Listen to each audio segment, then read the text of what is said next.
Bonjour à tous, c'est votre Brodringer. Armé d'un maximum de builds pour bien commencer la 3.15, je vole à votre secours pour vous offrir ma plus belle tier list des meilleurs League Starters pour Expédition. Comme vous le savez, cette ligue est assez spéciale car énormément de builds se sont fait nerf. Certains plus que d'autres, du coup ça a demandé un certain challenge pour vous trouver vraiment des petites perles, dans des styles assez différents qui continuent à briller dans cet océan de rééquilibrage. Dans cette vidéo, je vais vous présenter non pas une liste mais deux.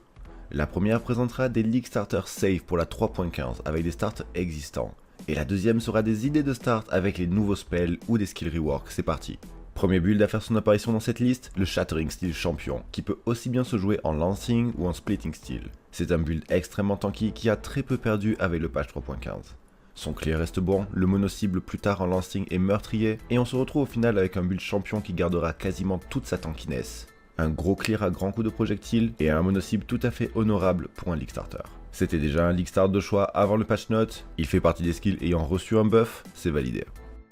En deuxième, on a le fameux Berserker en General Cry Blade Fury. Ce brave Berserker s'en sort de mieux en mieux grâce à son petit rework du dernier patch. Et ce build en General Cry n'a pas perdu de son efficacité malgré les nerfs. La mécanique de Casual Channeling n'est quasiment pas modifiée par le nouveau coup des triggers, donc il sera toujours très facile à gérer. Petit conseil, partez faire les actes en Earth Shatter ou en Grand Slam avant d'avoir votre shield. La Red Blade Banner vous permettra de stack un maximum de power sur le Warcry et tout casser. Simple d'activation, tanky avec énormément de DPS qui change très peu par rapport au patch dernier, franchement vous pouvez y aller.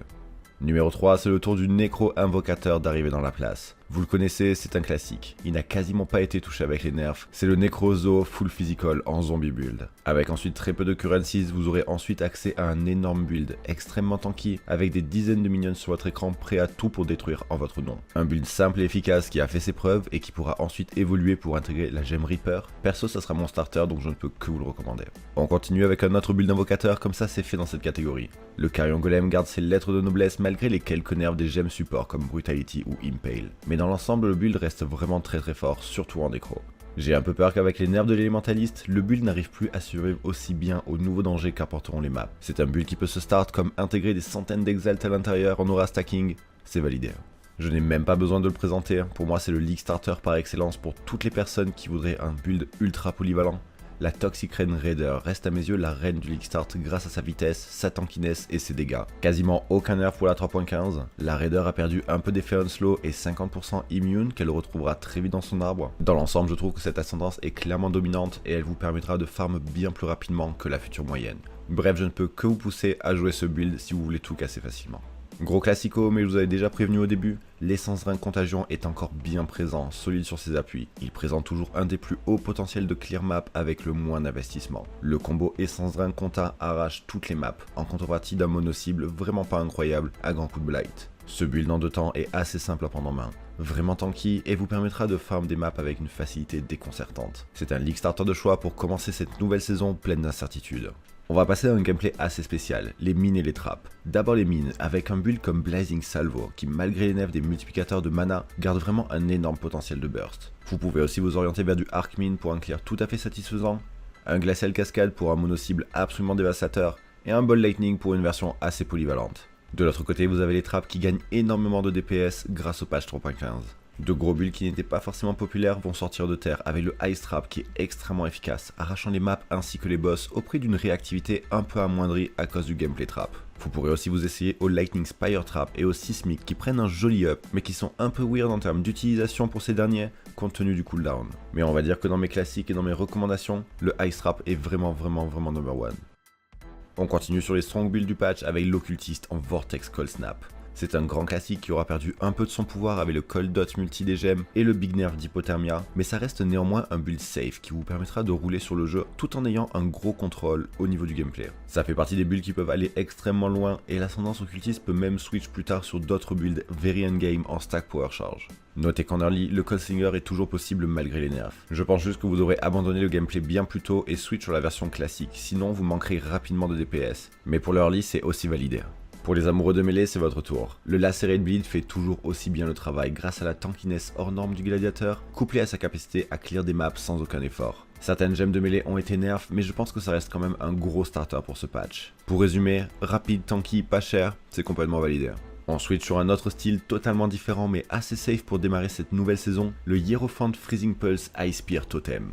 Ce build qui a un clear tout à fait respectable, un bon mono-cible bien safe grâce à son judicieux switch de gemmes entre Freezing Pulse et Ice Spear. De plus c'est un build totem donc assez tranquillou et tanky. Si vous n'avez jamais essayé, je vous invite vraiment à jeter un œil car ça fait partie des gameplays atypiques qui peuvent vraiment plaire aux joueurs, que vous soyez débutant ou chevronné.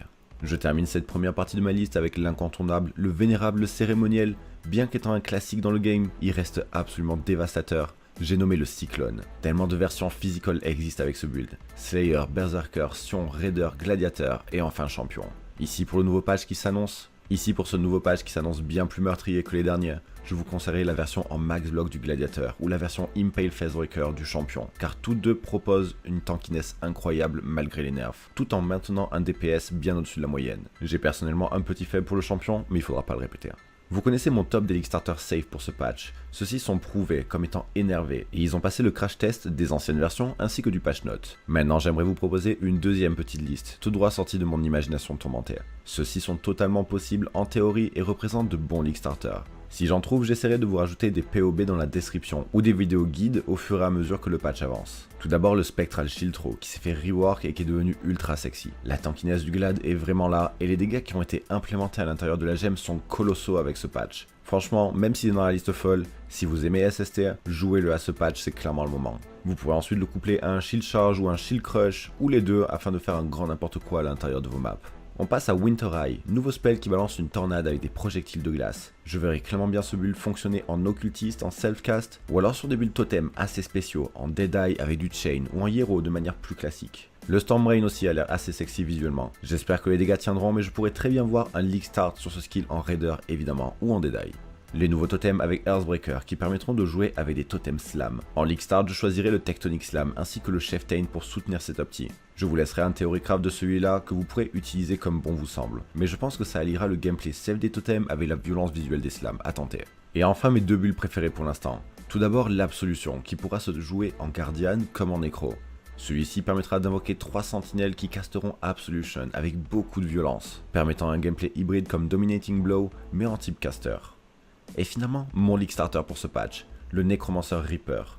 Je commencerai à le jouer en Zoo comme je l'ai dit au début, avec des zombies, des squelettes, un carillon, des spectres. Et je switcherai ensuite sur un Stacking Force pour scale le dégât physical en hit mais aussi en overtime. D'autres possibilités sont aussi envisagées avec des araignées grâce à l'Aracalis Fang ou des fantasmes avec le bâton Soulvrest. C'est tout pour les builds, j'espère que vous aurez passé un bon moment et surtout que vous aurez trouvé votre League Start de cœur. J'espère aussi que si vous avez déjà fait un choix avant cette vidéo de ne pas vous avoir trop perturbé. Notez évidemment que la sélection de League Start que je vous ai fait là est personnelle. L'intégralité de ces builds font partie du coup des gameplays que j'apprécie. Il y en a plein d'autres. Si vous regardez dans la description, vous trouverez un G-Doc. À l'intérieur de celui-ci, il y aura 120 builds. Tous ces builds ont des possibilités de League Start et on remplira l'intégralité de ce tableau ce jeudi à 19 h. À l'intérieur de celui-ci, vous trouverez évidemment tous les builds avec des mentions spéciales s'ils sont SSF friendly, hardcore friendly, débutant friendly, leur niveau en bossing, en mapping. En tout cas, si vous avez bien aimé, n'hésitez pas à like cette vidéo et laisser le plus beau commentaire des familles. Pensez aussi à me commenter votre League Starter de cette saison, ça m'intéresse vraiment beaucoup. Enfin, si le contenu vous a plu, n'hésitez pas à vous sub à la chaîne, il va y avoir bien plus de vidéos qui vont sortir là dans les semaines à venir, sur l'économie du jeu, sur des builds, sur plein de choses. Sur ce, je vous souhaite un excellent League Start, que RNGesus soit avec vous. C'était Drinja, premier sur le Bebop.